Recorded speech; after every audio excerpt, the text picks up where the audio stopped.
এবং এখানে গণেশের একটি বিশেষত্ব হচ্ছে গণেশ তার বাহনের কাঁধে হাত দিয়ে বসে বিরাজমান রয়েছে। তো বেশ সুন্দর লাগছে দেখতে, দারুণ দুর্গাপুজোর মতন ভিড় পড়ে গেছে গণপতি বাপ্পার দর্শনের জন্য।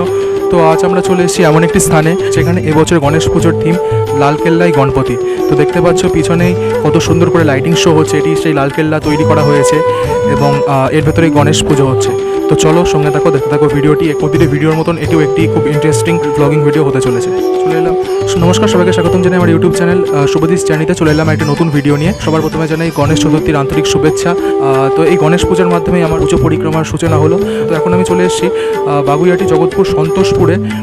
তো সন্তোষপুর খেলার মাঠ, এবং দেখতে পাচ্ছ এখানে একটি থিম করে গণেশ পুজো আয়োজিত করা হয়েছে। এটা তৃতীয়তম বর্ষ। দেখতে পাচ্ছ খুব সুন্দর জাঁকজমক করে এখানে থিম করা হয়েছে এবং এই থিমের নাম দেওয়া হয়েছে লালকেল্লাই গণপতি।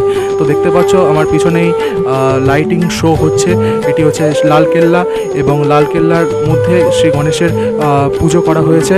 তো চলো তো আমাদের সঙ্গে থাকো, দেখতে থাকো ভিডিওটি।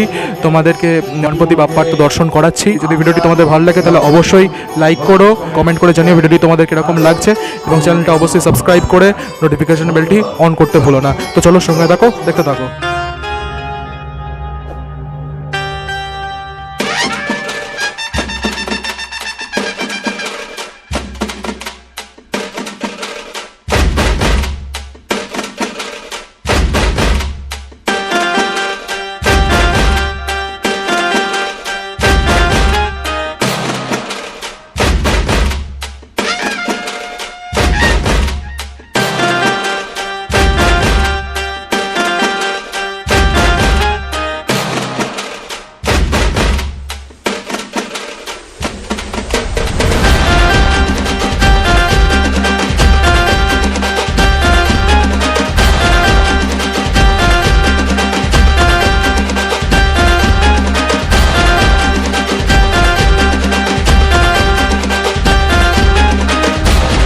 আমি চলে এসেছি বাগুইহাটি জগৎপুর সন্তোষপল্লী খেলার মাঠের যে গণেশ পুজো হচ্ছে সেই গণেশ পুজো মণ্ডপের ভেতরে দেখতে পাচ্ছ, এবং চারপাশে কত সুন্দর কারুকার্য করা রয়েছে।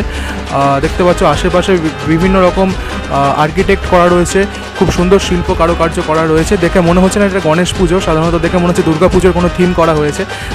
চারদিকে দেখতে পাচ্ছ আমার ব্যাকগ্রাউন্ডে যত দেখা যাচ্ছে থিমগুলো দেখা যাচ্ছে, সবগুলো বিভিন্ন রকম বিষ্ণুর বিভিন্ন রকম অবতার্সের ছবি রয়েছে। দেখতে পাচ্ছ সাইডে একটা গণেশের মূর্তি রয়েছে। এখানেও দেখতে পাচ্ছ যে শ্রী নারায়ণের একটা মূর্তি রয়েছে, মৎস্য অবতার, আরও বিভিন্ন রকম দেবী দেবতার সব মূর্তি রয়েছে। এবং ওপরে দেখতে পাচ্ছ বিশাল ঝাড়বাতি, এবং তার সাইডে যে সব রয়েছে সেগুলো সবকটা যে পিলার্সগুলো দেখতে পাচ্ছ, সাইডে যে পিলার্সগুলো রয়েছে সবগুলোর মধ্যে গণেশের মূর্তি খোদাই করা। এবং এখানে গণেশের একটি বিশেষত্ব হচ্ছে গণেশ তার বাহনের কাঁধে হাত দিয়ে বসে বিরাজমান রয়েছে। তো বেশ সুন্দর লাগছে দেখতে। তো যেহেতু ব্যাকগ্রাউন্ডে আলো, তো মূর্তিতে আলোটা পড়ছে বলে এখানে ব্লার হয়ে যাচ্ছে। তো চলো তোমাদেরকে সিনেম্যাটিক শর্টসে এই ভিডিওর মাধ্যমে গণপতি বাপ্পার দর্শন করাচ্ছি। দেখতে পাচ্ছ এই মণ্ডপে তৃতীয়তম বর্ষ, এবং কত সুন্দর করে এখানে মণ্ডপটি তৈরি করা হয়েছে, এবং এই মণ্ডপে দারুণ দুর্গাপুজোর মতন ভিড় পড়ে গেছে গণপতি বাপ্পার দর্শনের জন্য। তো চলো দেখতে থাকো ভিডিওটি।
शरणागत आवे सन्नत संपद सबही भरपूर पावे ऐसे तुम महाराज मोको अति भावे गोसावी नंदन निश्चित गुण गावे जय देव जय देव जय जय श्री गणराज विद्या सुखदाता धन्य तुम्हारो दर्शन मेरा मन समता जय देव जय देव।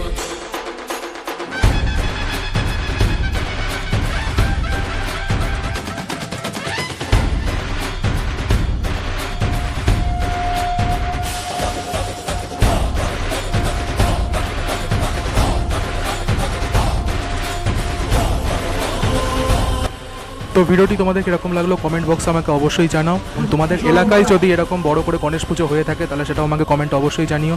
সাধারণত আমি গণেশ পুজো এত বড় করে থিম করে কোথাও হতে দেখিনি, কলকাতার মধ্যে খুবই হাতে গোনা কয়েকটি জায়গায় এরকম বড় করে গণেশ পুজো হয়ে থাকে। তো তোমাদের এলাকাতেও যদি এরকম বড় করে গণেশ পুজো হয়ে থাকে তাহলে সেটাও আমাকে কমেন্টে অবশ্যই জানাও, এবং ভিডিওটি ভালো লাগলে অবশ্যই লাইক করে দিও। এরকমই নতুন নতুন ভিডিও বানাতে আমার মোটিভেট হয়, এবং চ্যানেল নতুন হয়ে থাকলে চ্যানেলটা অবশ্যই সাবস্ক্রাইব করে পাশে থাকা নোটিফিকেশন বেলটি অন করতে ভুলো না। তো চলো দেখা হচ্ছে তোমাদের সঙ্গে পরবর্তী ভিডিওতে। সবাই সুস্থ থেকো, ভালো থেকো। গণপতি বাপ্পা মৌরিয়া।